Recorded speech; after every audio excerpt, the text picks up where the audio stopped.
Have you ever wondered what comments you posted on YouTube years ago? Maybe there are old comments you want to check, edit, or delete. In this video, I'll show you how to find.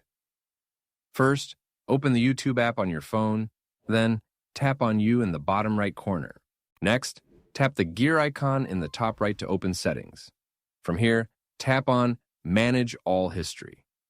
Now tap on Interactions, then select Comments and Replies. Here, YouTube will show all the comments you've ever posted on your account.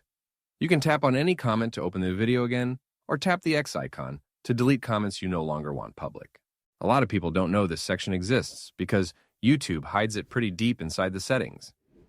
If you're using a computer, open YouTube in your browser. Click the three lines in the top left corner, then go to History. After that, click Manage All History and select Comments to see your full comment history.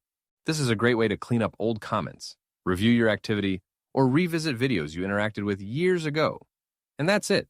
That's how you can view and delete your YouTube comments. Make sure to like this video and subscribe for more YouTube tips and tutorials. Thanks for watching, and I'll see you in the next one.